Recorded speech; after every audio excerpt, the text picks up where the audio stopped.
So here we are, it's race 1 MX2 on Sunday morning. It started raining at about 3:15 a.m. in the morning. It hasn't stopped since. The track is like a scene from the Somme at the moment. It is very sloppy out there. Rattray on pole, he's going to need that if he wants to get a good start.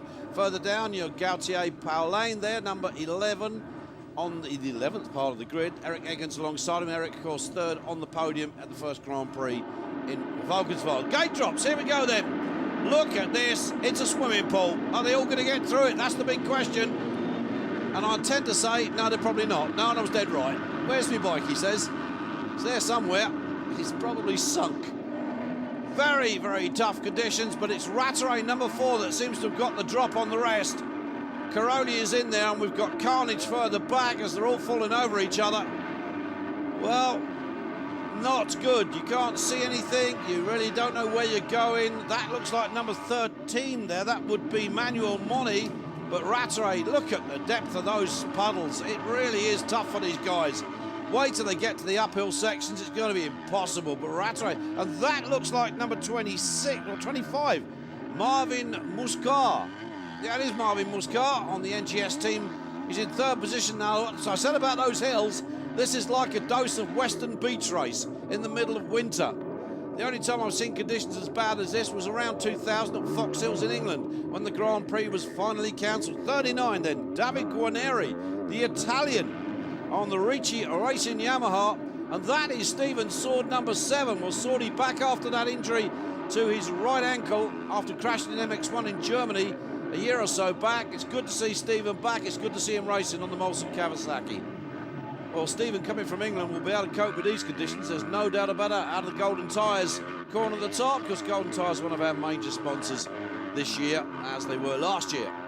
15 riders now in the Grand Prix running with the Golden Tyres. They'll be hoping to get more in the future. Under the Red Bull Bridge, past the Polysport, and up that hill they go. And it's all about, you've got to get the drive. And look, these guys are even jumping that second part, which is pretty good in these kind of conditions, I can tell you. Tyler Rattray leads. It's all about who's going to finish second.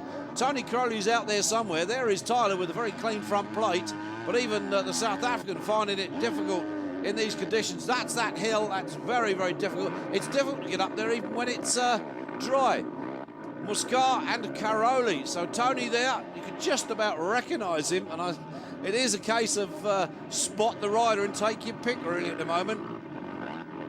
But these conditions are really, really treacherous. It's still raining very heavily here. It's going to get worse, not better, before the day is done, I can assure you. And it is a question of survival. It does look indeed like a scene from the Somme. As an old American journalist once used to say, soon we'll see a German stick his head up from a rut. There's Caroli. You could just about make that plate out, that 222 on the front. But look at that neck brace that he wears with that little piece down the back. That's the best way to pick out Tony. One of the very few riders that seems to use that style of neck brace. That's Tyler Rattray down the hill, number 4, just recognisable. Red Bull KTM, of course. He's on course to take win number 1 from the second Grand Prix of the FIM World Motocross Championship MX2 class, and he's done all he needed to do, which was get the bike out front and keep it honest, keep it on its wheels. Here he comes. He'll be happy with that result. Checkered flag number 1 for MX2. Rattray wins, and pleased about that result. I should think he is. Probably looking forward to getting a nice hot shower. Caroli came home in second with Davide GUARNERI third. Stephen Sword, a good credible fourth. Then Moni, Orbin, Marvin Muscar, and then young Sean Simpson on the KTM. Tommy Searle, bad result for him with Xavier Borg, Frossard. Further down, Carl Nunn scoring points. Lupino and Joel Rowlands. Remember Rowlands, the star of Valkenswaard in race 2 when he led for some time. But it was Tyler Rattray who did the business.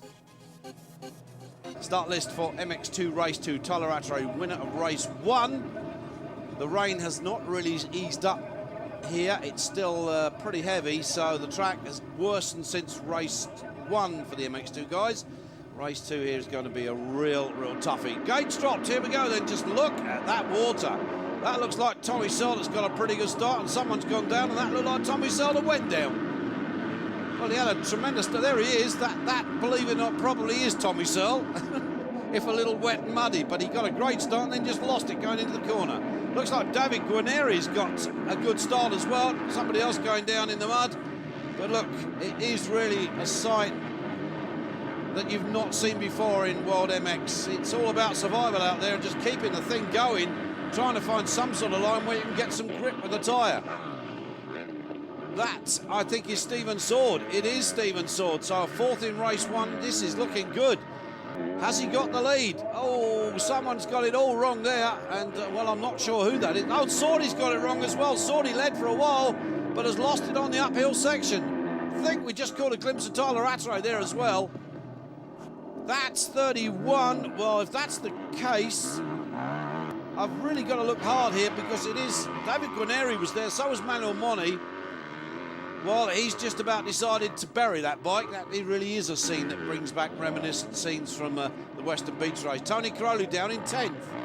Well, it's got... just look at that neck brace he wears. He has the bit that flaps down the back of his shirt. That's how you can just about recognise Tony here today. Oh... It's just about lining it up for the hill. Can you get up the hill? If you can't, you're in trouble. Oh, someone's stranded. No, is that a marshal or is that a bike? That's Tony Caroli stranded at the bottom of the hill. No grip, he just can't find any drive. The Suzuki rider cuts across his path. No good. You're gonna have to come back, Tony, and find somewhere where you can get a wheel or grip. Well, as I said, it's total survival time out there. Davide GUARNERI seems to be having a pretty good ride. So does Manuel Moni, and so does Gautier Parlane. He's in there as well. Rui Gonçalves, Joe Rollins, and Angelo Pellegrini. Stephen Sword was leading this race, but has dropped back a bit now after being stuck on that hill. Okay, just line it up, boys, and let's go for it. No, the marshal says you're not going that way, my friend. You'll have to go the other way. You've never seen motocross like this, have you? This is the first time since I can remember Fox Hills, round about, I think it was 2000, 2001, where we cancelled the whole Grand Prix after the Saturday, the 125 race. Oh, he almost made it. Good try. Now, all he's got to do is try and keep his feet and get his bike back. Can I have my bike back, please, sir? That one up there, that's mine. Oh, here's someone that's decided the best way to sit this race out is to sit this race out. Sit in the mud and just give it up. Well, it is a lottery. Is that Caroli again? I think that is Tony Caroli, judging by the neck brace, looking for a way up the outside. Here he goes. Has he found a way?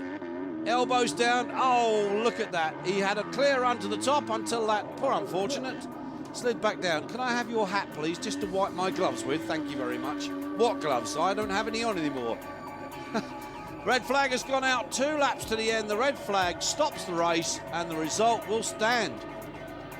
Well, it was just attrition. It was Davide GUARNERI then at the end, 39, on the Ritchie Racing Yamaha that brought it home safely.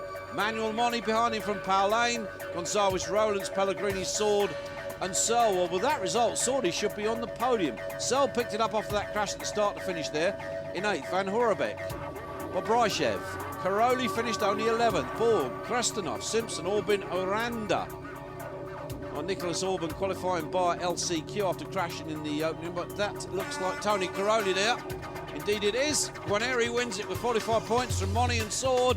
Swordy on the podium, Caroli jointly with him with 32 points. Rattray only 5th, Searle and Rollins and Pauline. That means Rattray will still retain the red plate. Orbin, Bobryshev, Borg, Simpson, Gonçalves, Moscar, and Taru and Pellegrini. So there it is. Still a very wet podium.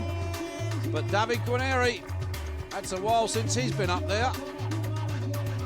And his first one this year. Maybe it won't be his last one.